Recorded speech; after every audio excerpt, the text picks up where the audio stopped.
Acts chapter 25. 3 days after arriving in the province, Festus went up from Caesarea to Jerusalem, where the chief priests and the Jewish leaders appeared before him and presented the charges against Paul.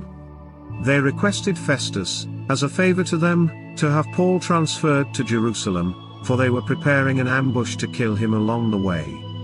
Festus answered, "Paul is being held at Caesarea, and I myself am going there soon.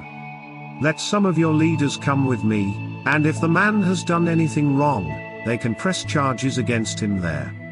After spending 8 or 10 days with them, Festus went down to Caesarea. The next day he convened the court and ordered that Paul be brought before him.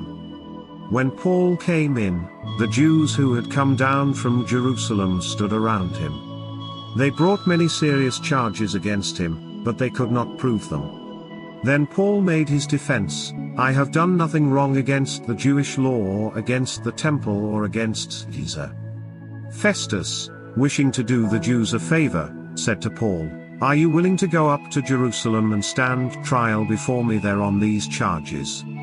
Paul answered, "I am now standing before Caesar's court, where I ought to be tried. I have not done any wrong to the Jews, as you yourself know very well. If, however, I am guilty of doing anything deserving death, I do not refuse to die. But if the charges brought against me by these Jews are not true, no one has the right to hand me over to them. I appeal to Caesar." After Festus had conferred with his council, he declared, "You have appealed to Caesar. To Caesar you will go." A few days later King Agrippa and Bernice arrived at Caesarea to pay their respects to Festus. Since they were spending many days there, Festus discussed Paul's case with the king. He said, "There is a man here whom Felix left as a prisoner. When I went to Jerusalem, the chief priests and the elders of the Jews brought charges against him and asked that he be condemned.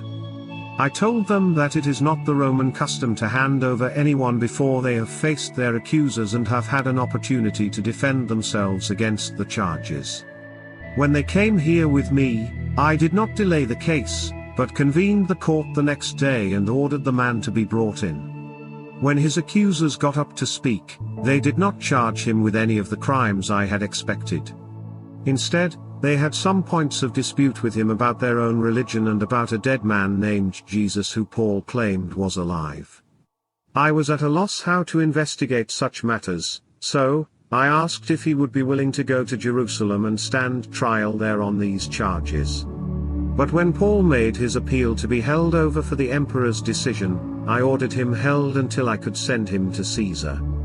Then Agrippa said to Festus, "I would like to hear this man myself." He replied, "Tomorrow, you will hear him."